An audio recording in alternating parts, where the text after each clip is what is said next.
You may have heard lately that at town halls across the country, Republicans are getting slammed by their constituents because of their support for things like budget cuts, their lack of support for Ukraine, issues around Doge, and the support for Donald Trump, who currently has us in a pretty deep constitutional crisis and is doing obviously some very outrageous, disgusting things as president of the United States. This is the most recent example. This just happened a few hours ago. A crowd chanted, "Tax the rich," at Republican Representative Mike Flood's town hall in a deep red Nebraska district, which we're going to talk more about in a second. Quickly, I want to show you this video because it's pretty intense. And then I'm going to show you the makeup of this district because when they say deep red, it's deep red. Let's take a look.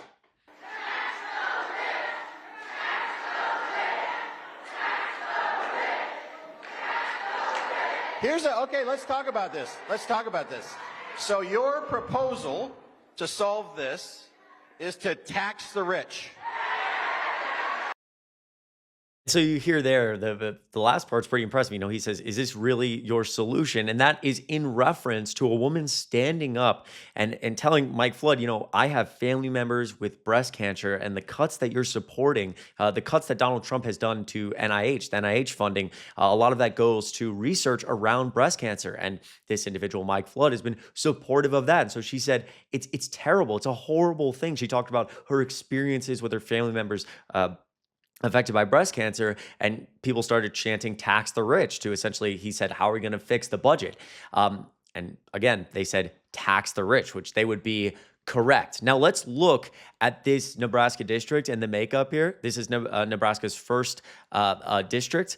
Donald Trump won this by over 10 points. This is a 13, almost 14-point district. Deep red here. Look at this. I mean, that is frankly not close, right? So that's pretty intense right there. If you're the GOP right now, you're a little worried about things like this. And again, this is obviously not the only example. Another example that hits home to me is just a few weeks ago, Rich McCormick in Georgia. I was born and raised in Georgia. I've lived there pretty much my entire life. And he had a town hall that was unbelievable. It was packed. It was packed. Take a look at the first, couple seconds of this video and I'll explain. Yeah, all you want, but I can't understand 10 people, let alone 100 people. They said you're the budget, not the president. And you are doing us a disservice to set that down and not stand up for us. And So again, right there, you hear they're talking about Doge budget cuts right there. The constituents in Georgia extremely upset. They're saying, essentially, you're a disgrace, you're doing a disservice, and people are cheering. Now, again, we go look at the 7th congressional district in Georgia, Rich McCormick. He won this by 30 points. 30 points. And again, Georgia's a little harder to understand, I think, politically sometimes because of how it's made up. But I wanted to pull this up while I talk about that specific day with Rich McCormick. This is in Georgia, in Roswell, deep red area. I'm pretty familiar with it. I've spent a lot of time in that North Georgia area. I went to Kennesaw State for a few years, which I will eventually graduate from Kennesaw State, hooty hoo. I was born and raised in the city of Atlanta. I've spent a lot of time all over the metro. And so, this is a town hall held in Roswell. It was like 7, 8 p.m. It's 30 degrees maybe, which for people in the South, that's pretty damn cold, right? And this place was packed. In fact, they had to stop letting people in well before the town hall started. And all people ended up surrounding outside of the building, chanting. Everybody there were essentially protesters or wanting to talk to Rich McCormick about the disgraceful things he's doing. And at 25 to 30 degree weather in Georgia, it's nasty outside in a deep red district, for that many people to show up and be that upset, again, is really telling. If you're the Republican Party right now, you should be worried. And so again, you look at essentially the makeup of Georgia's 7th congressional district, roughly. It's going to be part of North Fulton County, which this doesn't really do a good job explaining North Fulton County. It's going to be a pretty wealthy area made up of more Republicans. It's only part of this North Fulton County, but most of District 7, Rich McCormick's district, is going to be Cherokee County. Trump won this district, as you see, by almost 40 points. Forsyth County, Donald Trump won this county by almost over 30 points. This is going to start to get into more rural Georgia, places that have traditionally always been really, really, really right-leaning. A lot of history here, or really, I say history as if it wasn't more recently, the KKK having land here, a lot of hatred coming from these areas in terms of just being rural Georgia. Obviously, there's good people here. It's a growing community, but just to give you some reference points, I think you understand what I'm trying to say. Dawson County, again, part of his district. Look at that. Donald Trump won this district by, 760 points? So 82 to 17. That's insanity. Pickens County is also part of it. Donald Trump, 82% of the vote to 16%. So again, a lot of this is going to make up this general area. It's a little split between some of these. Hall County, 71% to 27%. But again, you get this general like North Georgia area.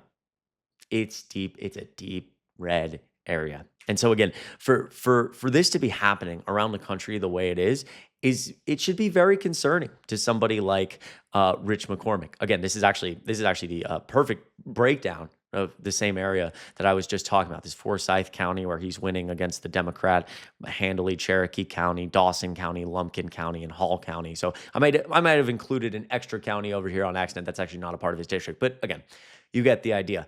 Now, I think moving forward, if Americans keep using their voices and pushing these Republicans to essentially hold Donald Trump accountable, just to sum it all up, hold this man accountable, have a goddamn spine. We know damn well that people like Mike Flood and people like Rich McCormick and other Republicans around the country, look at this guy's face. He knows he's getting grilled right now and he has no good defense. The only reason he's still defending and all these Republicans still defend it is because they need a job, because they want to make money, because the only way to succeed in the Republican Party is to suck up to Donald Trump. And so if we keep using our voices, then my hope is that eventually, and this may be a little naive of me, a Republican will stand up and speak out and say, you know what, no, my constituents are right.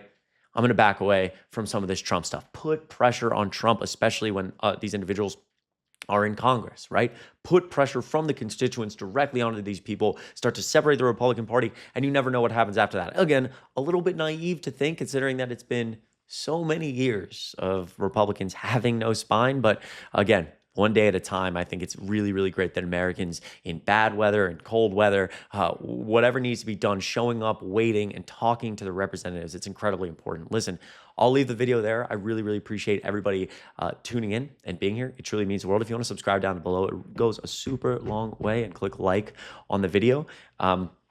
And I'm excited to see you in the next one. As I always say at the end of these videos, I posted a couple other videos today if you want to check them out. I always tell people, if you need to take a break from the news, do it. Don't feel bad about it. This can be very overwhelming, and I think a lot of people feel overwhelmed into a void, is how I say it. Like, you feel like nobody else is overwhelmed with you, but the reality is we are. A lot of you watching this right now, you're overwhelmed. This is intense. I'm overwhelmed a lot of the time by the flood of news right now, and the obviously very intense moment we are in American history. And so I want to remind you that I also take breaks, right?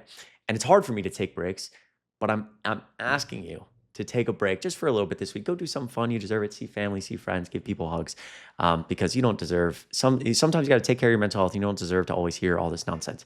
I appreciate you watching. I'll leave links to my other socials down below, and I'll see you in the next video.